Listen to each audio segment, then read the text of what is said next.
I was really surprised by this movie. I was really impressed. It's more of just like a Western action movie with some great stunts, great acting, solid direction. I mean, really, really good. And the new Blu-ray from Massacre Video is really kind of grindhousey, really suitably good. It looks great. It really, it's a great release. Enter the Devil, 1972, directed by Frank Q. Dobbs.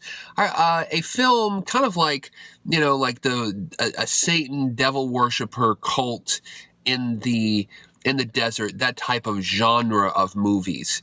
There were a bunch of movies in the 70s that were like these cults in the desert. And there was and usually devil worshipping cults. There was Race with the Devil. That's a really well-known one with Fonda and Warren Oates. And then probably the weirdest one is The Devil's Reign, of course, you know, with Robert Fust and, I mean, Shatner and Borgnine, and that's that weird one. And probably the one that I, up until watching Enter the Devil, I still enjoy it the most. But the one that really impressed me the most before Enter the Devil was Brotherhood of Satan. You don't hear a lot about Brotherhood of Satan, but L.Q. Jones was involved in it, and oh, that's probably the creepiest one. I mean, Enter the Devil is good, but Brotherhood of Satan is creepy. This is not a Brotherhood of Satan review, but do you know there was like a double feature of Brotherhood of Satan and THX 1138? Imagine what the hell that must have been. I almost want to recreate that on my own. You know, Frank Darabont talks about that on the THX 1138 special edition DVD and Blu-ray. Brotherhood of Satan and THX, ooh, mind blown. But so I mean, you know, there was this genre of, like, you know, robed devil worshippers out in the desert with the torches, killing people, sacrificing people, weird stuff happening all over the place. And, you know, I mean, yeah, there's some basic things that have to be in all of these movies. Why were they happening in the 70s? Well, I don't know. Maybe, of course, there is the influence of Manson and the stories of the Manson family and the Death Valley and, you know, all the kind of creepy crawlers and stuff. I guess it's not the most difficult movie to make and kind of salacious. But Enter the Devil is that type of movie. Enter the Devil, also known as Disciples of Death, which is kind of confusing because there was another movie, I think also in 1972, called Disciple of Death, I think singular.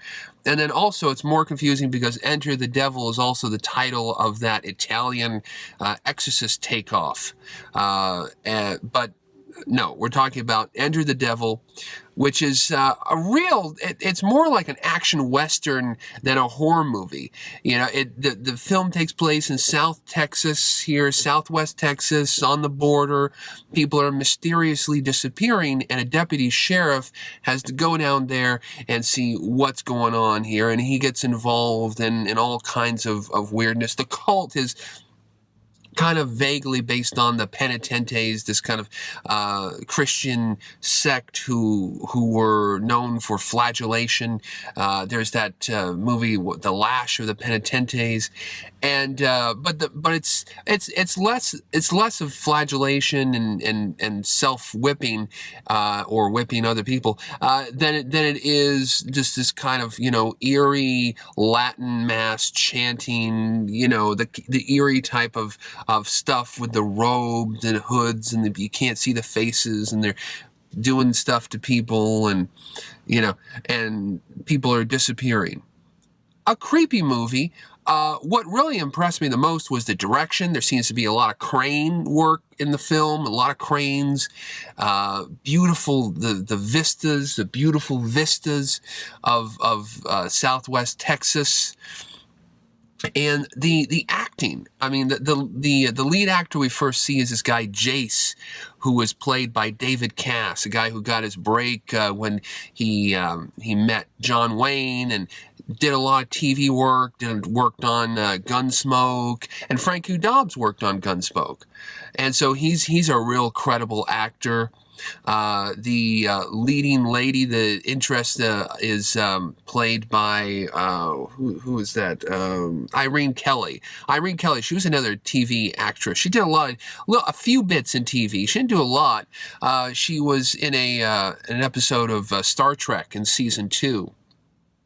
And even she brings up, there's a moment where she brings up, well, there's a lot of stuff going on with cults, and even in the desert, in California, and then, like, there's almost trying to make an allusion to Manson, but she kind of gets, kind of trails off. Somebody talks about something else, so they almost try to make an direct allusion to Death Valley, but it never comes together. But she plays like this female researcher who imparts all of the expository dialogue about the cults, and she's researching weird cults. She's always talking about strange cults. It reminded me about Blood Feast and Fuad Ramsey's weird cults, because the cult in this movie is kind of like Penitentes, but it's also like Aztec sacrifice, and it's all weird. And they do at the very end call themselves Disciples of Death. So the title of the movie, the alternate title of the movie, was correct. I mean, they say it in the movie. It wasn't just tacked on. That's what they are. They're the Disciples of Death. And then I think the most accomplished actor in this movie is this guy Joshua Bryant. Joshua Bryant, who kind of plays the deputy sheriff's friend, and he runs this kind of hunting lodge in the middle of nowhere, which is the main location of the film. This deputy sheriff goes down to this hunting lodge where this guy who disappeared was supposed to be, or no, he was a rock hunter. But he kind of sets up shop. This deputy sheriff, David Cass, sets up shop at this lodge in the middle of the desert, and stuff happens. Stuff starts to happen, and there becomes this kind of dynamic with the deputy sheriff and Josh Bryant and Irene Kelly's the female researcher. Josh Bryant did so much TV work. He's an accomplished TV actor, author. He did a lot of grindhouse B movies as well. The first time that I saw him was in this movie called A Scream in the Streets, and it's kind of like, how do I describe it? It's such an odd movie.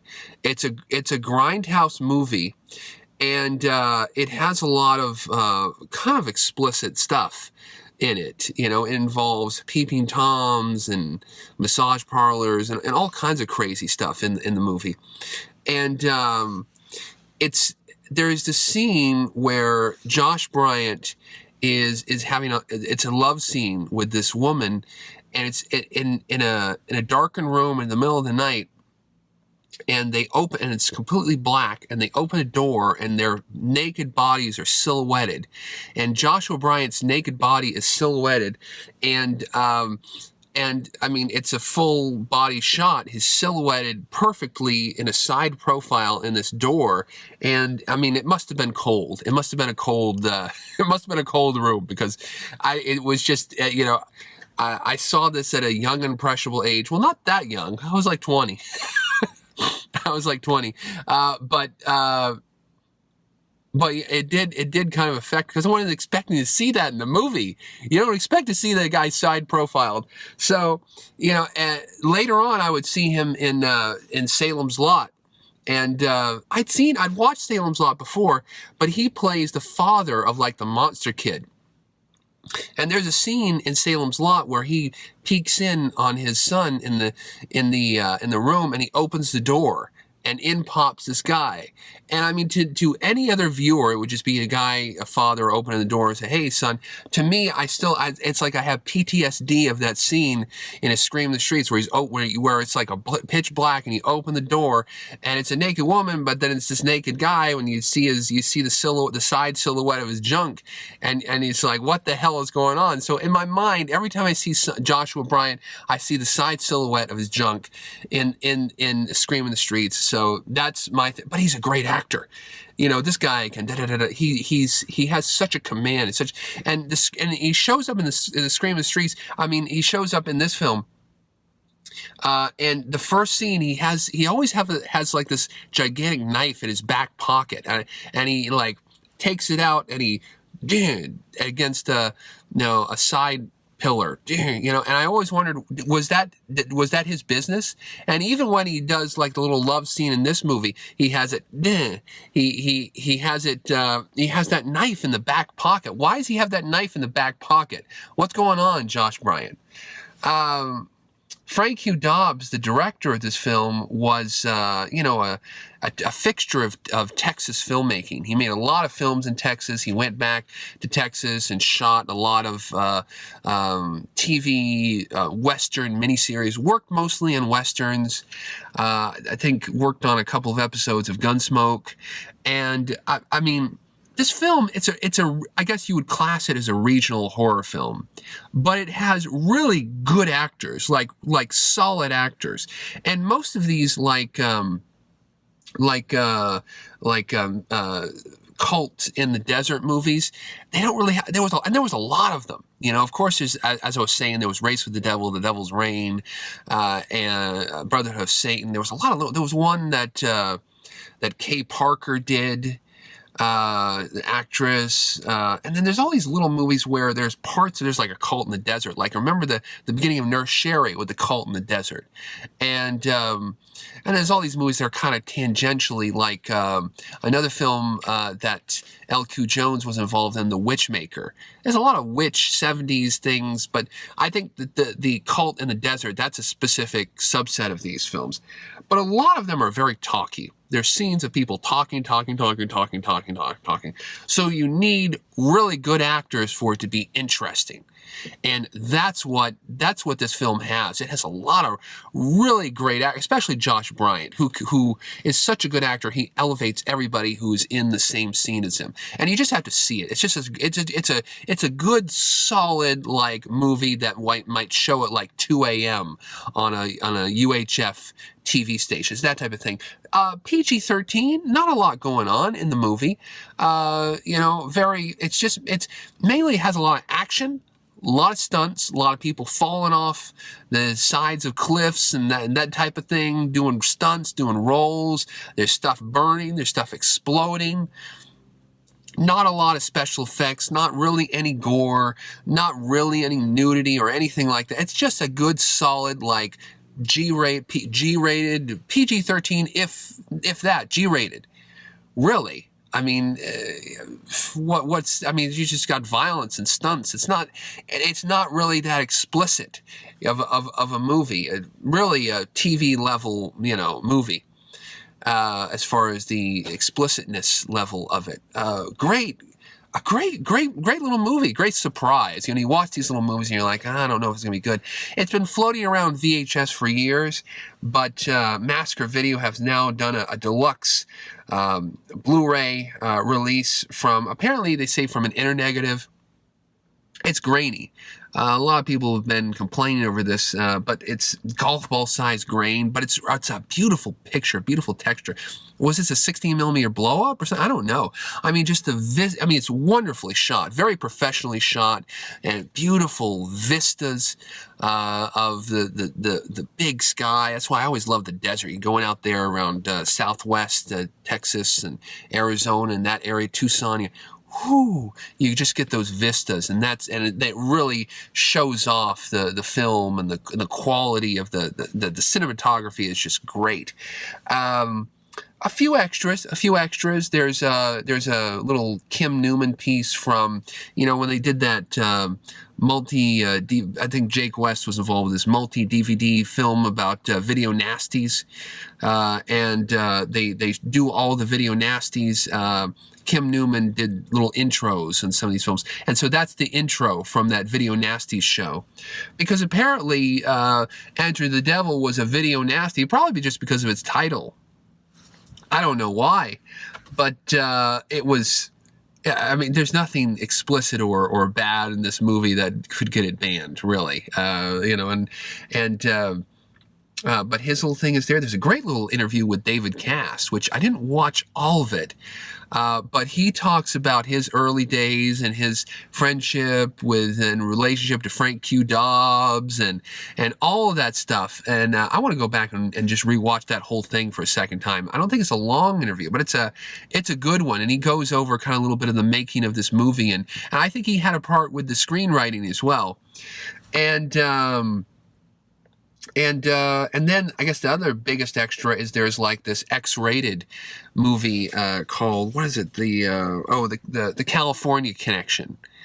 And it was apparently a Frank Dobbs X-rated movie. It's just a PAL VHS rip of the thing, standard definition.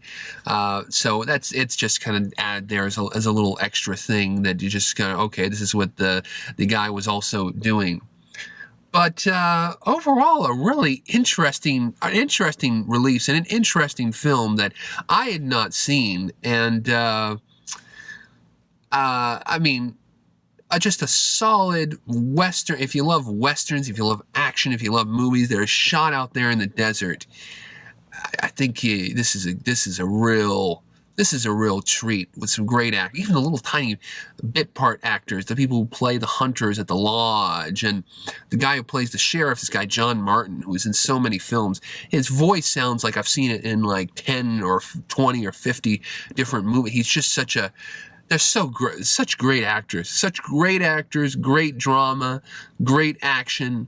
And I mean, there's a couple of real surprising things you go, ooh, toward the end, you know.